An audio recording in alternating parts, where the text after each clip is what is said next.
Hola, hola, ¿cómo están? Obviamente que estamos atentos a todas las divisiones, a todos los equipos. Tratamos de fomentar todo el fútbol chileno. Y nos vamos a la segunda profesional, ¿cierto? Que fue un partidazo. Creo que el primer tiempo fue muy reñido entre Provincial Osorno, el equipo de los Toros, enfrentando al Cóndor de los Andes, ¿cierto? A Transandino.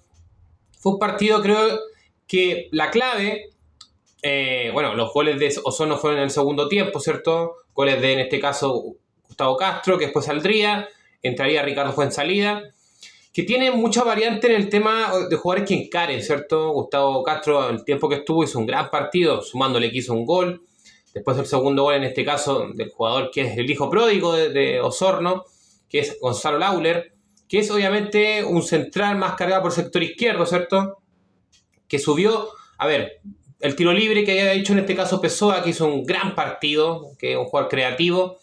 Después obviamente que habría un rebote y por el sector izquierdo llegó hasta la línea de fondo, se entró, en este caso Pessoa, y apareció con un golpe de cabeza, nada que hacer en este caso el portero Andrés Fernández. Y el tercero de Bielkiewicz, que nunca falla, ¿cierto? ¿Cómo quedó en este caso Osorno en la segunda profesional, ¿cierto? Quedó con 7 puntos, con 3, en este caso 3 partidos jugados, está compartiendo el liderato con Puerto Montt, que también ganó.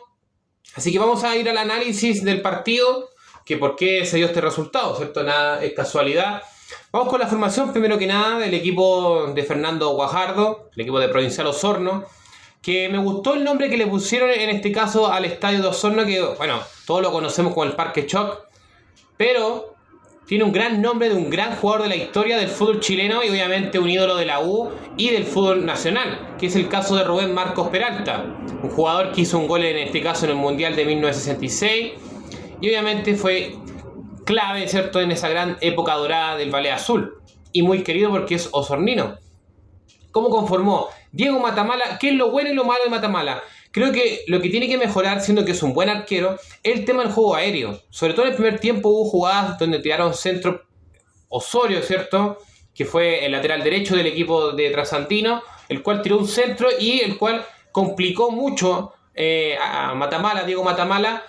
Pero lo bueno que se puede destacar, que es hizo un gran partido, ¿cierto? Que responde bien cuando le rematan fuera del área. A los remates a quemarropa siempre responde bien. Lo que le cuesta un poco el tema del juego aéreo, pero eso se va trabajando. Vamos con la línea de 4, ¿cierto? Con 4 en este caso defensores, el lateral en este caso derecho, que subió mucho. El caso de Jonathan Suazo. A ver, Osorno hizo un partido tratar de saltarse un poco el toque de balón hacia el lado, ¿cierto? Creo que puso un poco de intensidad. Siendo que también Trasandino tenía lo suyo. Pero vamos primero con la formación del equipo de Osorno, ¿cierto? Línea de 4, Jonathan Suazo como lateral derecho, los dos centrales, Daniel Vicencio, el número 2, más central cargado por el sector derecho, por el sector izquierdo, el central por izquierda, Luciano Meneses con el número 29, el lateral por izquierda, Brandon Cáceres. Aquí hubo variación, no una posición fija, claro, siempre Juan Gutiérrez es más volante central. Pero entre Orellana, el número 6, y Pessoa fueron luchando en el medio campo, ¿cierto? Orellana es más un jugador a la lucha, a la refriega. Y obviamente Pessoa es más jugador creativo, el que obviamente que alimenta la velocidad, que siempre están picando al espacio, en este caso Gustavo Castro. Y Namancura con el número 25, que van rotando. A veces uno ve a Castro por el sector derecho, por el sector izquierdo, y obviamente el referente que tienen, el centro delantero Diego Bielkiewicz, que hizo un gol en este partido que siempre responde. Hizo un gol en el partido que pasó también, que fue importante para la remontada, para el empate, porque General Velázquez le estaba ganando 3-0. Y obviamente él fue pilar fundamental, junto también a otro jugador que también hizo un gol en la fecha anterior, que es el caso de Gustavo Castro, ¿cierto? Que viene haciendo bien las cosas. Pero me gustó mucho el nivel que mostró, que entraría en el segundo tiempo, entraría por Castro, el caso de Ricardo Fuenzalida. Creo que es un jugador que siempre se carga, es un puntero neto, un puntero clásico, ¿cierto? Esos punteros que habían antes en el fútbol chileno. Ricardo Fuenzalida realmente entró muy bien, siempre desbordando, siempre encarando. Da gusto ver jugadores que siempre quieran ir hacia adelante. Muy buen nivel, que obviamente no empezó como titular, pero el tiempo que estuvo lo hizo muy bien. Y obviamente después entraría Gonzalo Lauler, que es un hijo pródigo, muy querido en Osorno, y él se siente como en casa, ¿cierto? Que es a ver, Luciano Meneses, aquí hubo un cambio, ¿cierto? Porque entraría por el lateral izquierdo.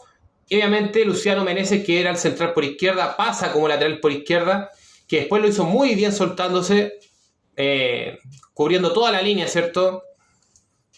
Tanto como defendiendo y obviamente atacando. Lo hizo bien el tiempo que hizo ese cambio, en este caso Fernando Guajardo, que mandó a Meneses como lateral izquierdo y Lawler como central por izquierda, que el cual a la primera que tuvo ya como 3 minutos en la cancha hizo un pedazo de gol, ¿cierto? Un testazo, nada que hacer el portero Andrés Fernández. Vamos con la formación del equipo de Trasandino, que hizo un primer tiempo bueno, pero hay cosas que creo que tiene que mejorar, que es la parte de ataque. Tiene un buen equipo, creo que tiene la parte defensiva, es muy sólida.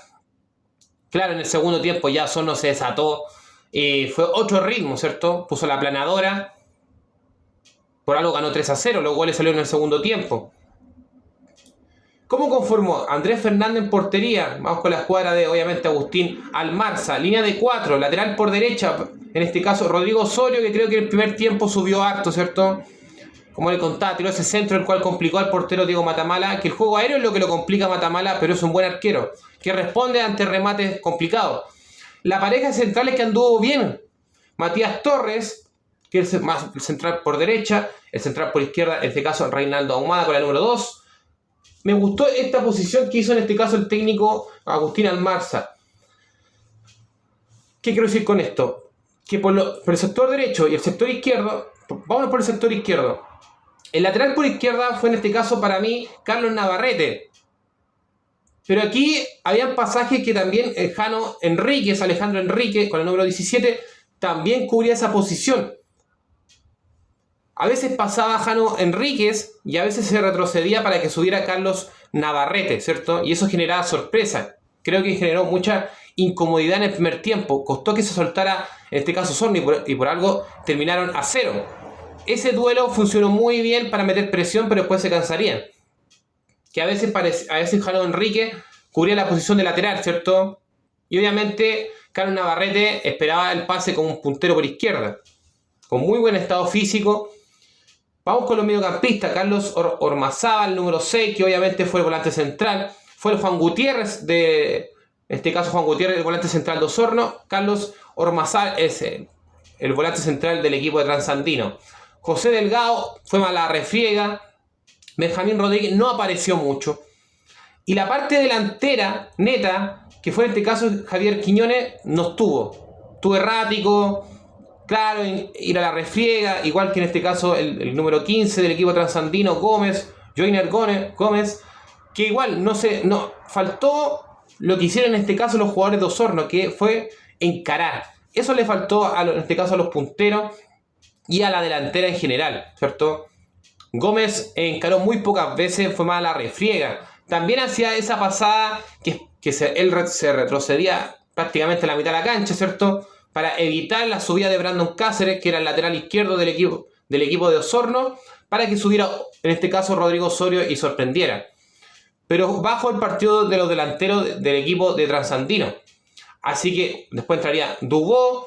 El nivel que me gustó, obviamente, porque hizo un descuento después Trasandino, que el partido terminó 3-1, fue el amor propio, la rebeldía de encarar, ¿cierto? Que entró Bastián Martínez con la número 19, en reemplazo de Quiñones, que estuvo bajo en este partido, y obviamente se mandó un pedazo de gol y después tuvo para hacer el segundo gol. Entró muy bien Bastián Martínez, lo vuelvo a decir, con ganas de encarar, ¿cierto? Lo mismo que en este caso el nivel y el partido muy bueno de Ricardo Fuenzalida, que entró en el segundo tiempo, también con ganas de encarar.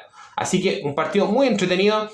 A mí me gusta decir el Parque Chop, pero un gran nombre que le hayan puesto en este caso al estadio de Osorno, Rubén Marcos Peralta, que fue un ídolo de la selección chilena. Creo que junto a Valdivia han sido uno de los grandes 10 que hemos tenido en el fútbol chileno. Nos vemos, que estén bien. Y obviamente el Coto Sierra, y hay muchos más que se me puedan olvidar.